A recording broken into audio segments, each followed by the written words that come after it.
Finally, on the ground in Tunisia, thanks to two Republican United States senators. President Obama didn't make it happen. It was Republican Senator Saxby and Chambliss and Senator Lindsey Graham who did it, and they both did it in 2 days. So the good news, tonight, the FBI is in Tunisia to finally question in person the Tunisian man caught on video at the Benghazi consulate during the terror attack. So how come two Republican U.S. senators could get done in 2 days what the President of the United States could not get done in weeks? Senator Lindsey Graham joins us. Good evening, sir. Good evening.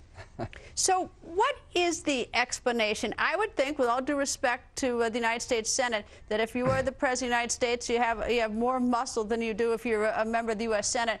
And the FBI has been trying to talk to this man in Tunisia. Tunisia has said no. And then you and Senator Chambliss got into it 2 nights ago, and voila, you could talk to him. Well, I wrote a letter 2 days ago to the ambassador, U.S. ambassador, Tunisian ambassador of the United States, saying that this is a defining moment in our relationship. I'm the ranking Republican on the Foreign Aid Appropriations Subcommittee, so I know Tunisia well. I know the Prime Minister. And within 2 days, we were able to get the FBI on the ground. I want to thank the Tunisian government for making this person available to be interviewed by our law enforcement officials, our investigative team. It's not enough to write questions. You have to be on the ground to look people in the eye. And Tunisia came through, and 2 days after the letter, here we are. Well, yes, but I mean, and it's quite extraordinary because the investigation has been stuck, and my hat goes off to you for getting it done, for picking up the ball and running with it. But the President of the United States, I suspect, has just as much influence, if not more, than two U.S. senators. And so what is your explanation for the fact that you guys had to jump into this? Well, my belief is that this administration is trying to run out the clock when it comes to Benghazi. This is a story that changes by the day. What do we know? We know that before the attack, in April and June of this year, the consulate was attacked twice. We know that the British withdrew their closed their consulate after the British ambassador was attacked in June. We know the Red Cross closed their office in Benghazi after the attack on the Red Cross office. We know that on August the 15th, Ambassador Stevens and his security team met and discussed the fact that 10 al-Qaeda groups have been identified to be roaming around Benghazi, and that they told the State Department, Secretary Clinton, August the 16th, if there's a coordinated al-Qaeda attack, the consulate will be overrun. So that's what we know before the attack. During the attack, we know that 7-8 hours goes by and not one military person was able to help these poor people for over 7 hours on September the 11th. And after the attack, the administration for almost 2 weeks blamed this on a video, a mob, and a riot that never existed. The president has been AWOL when it comes to Benghazi, Libya leadership. They've been denying and deceiving the public, and the fact that they haven't pushed hard to get access to this witness is just part of the narrative of running out the clock. Well, it's absolutely extraordinary because he said that he was going to get us answers, and I'm not suggesting that the right. And I'm not suggesting that the FBI's interrogation be made public, but it certainly makes a lot more sense to get him in a time close to the event rather than waiting 3 years or 3 months or whatever. And it's extraordinary that we would not have wanted to get in there quicker. Or even at the FBI and the FBI director, I'm surprised he didn't hound the president. I want to get in there. I want our people to interview this. You want to find out what happened in this murder? Let's move fast now, and especially since anybody else who's involved is going to scatter. Well, this has been the story of Libya for months. The people on the ground in Libya are begging and pleading for additional security. They're being denied additional security, military and civilian security, U.S. security, because we wanted to, quote, normalize relationships with Libyan government that didn't exist in Benghazi. This has been a travesty of errors. It's been incompetency at every level of our government. It's been a lack of leadership by the president. President Obama's in denial when it comes to the true state of al-Qaeda. Al-Qaeda is alive and well throughout the Mideast. They're counterattacking, and our attack on our consulate in Benghazi, Libya, is Exhibit A of a failed foreign policy of leading from behind. But you could see this coming for months. The people on August the 15th had a meeting and said we cannot withstand a coordinated attack.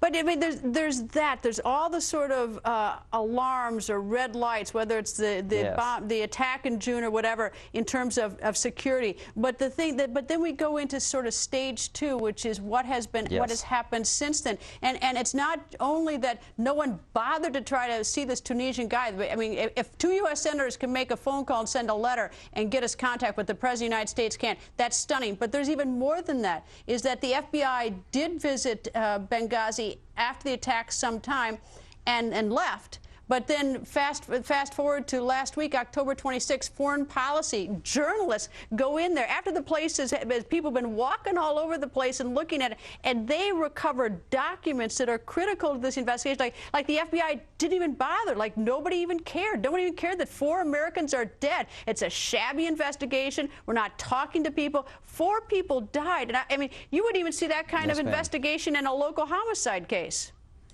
I hope the people of the United States who really do care about our national security will understand the poor leadership by this president. Governor Christie said, I was called 3 times by the president. What can I do to help the people of New Jersey? The president has taken on a leadership role when it comes to Hurricane Sandy. He's been AWOL when it comes to Libya from day 1 until now.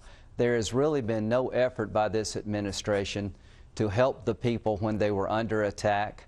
This administration ignored many warnings coming from Benghazi, Libya, about the state of play. They've been telling us and the entire world Al-Qaeda has been dismantled. It was clear to anybody who was listening to what was happening in Libya that Al-Qaeda was taking Benghazi over. The President of the United States let the consulate in Libya become a death trap.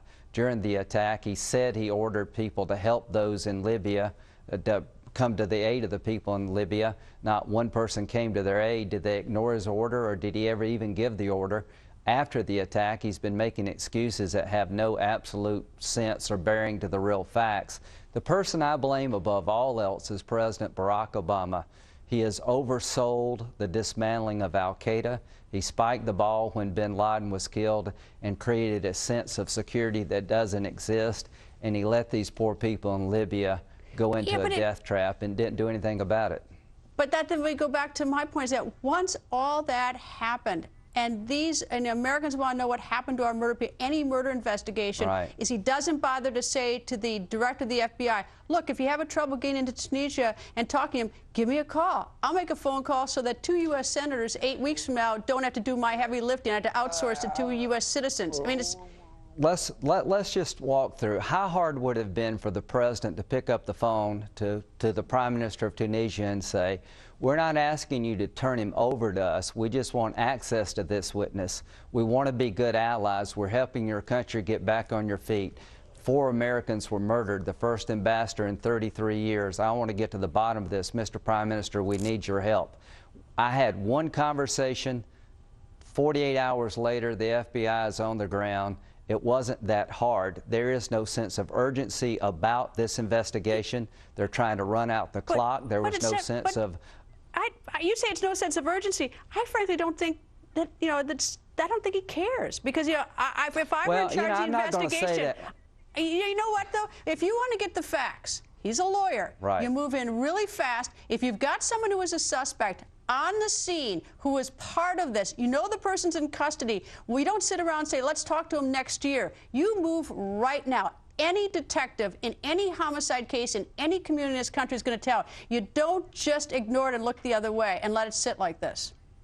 They don't want the truth to come out about Benghazi, Libya before next Tuesday, because if it does come out and it becomes crystal clear to the American people, it will show a failure of leadership by President Obama, that his foreign policy is not working, that Al-Qaeda has not been dismantled. They're very much on the rise, and leading from behind is not a viable strategy to make a safe and a dangerous world. That's why you're not going to find anything other than pulling teeth from this administration. That's why they're not picking up the phone and calling people what any other person would do if they wanted to get to the bottom of it. They don't want to get to the bottom of Libya before the election. They want the election to come. Then they'll worry about Libya later. And they thank God for Fox News. Thank God for other outlets like CBS. Thank God for the House Oversight Committee. If it weren't for a probing press and some people in the House and some people in the Senate, we wouldn't know anything about Libya. This president promised transparency, and the only way you find out anything is to just have brave Americans come forward and tell you the truth in spite of what the administration is trying to do. And I'm going to throw in foreign policy, who discovered the documents last week in Benghazi, the ones that the FBI didn't bother to see or pick up. Senator, I'm going to take the last word on that, though. Thank you, sir. Thank you. And straight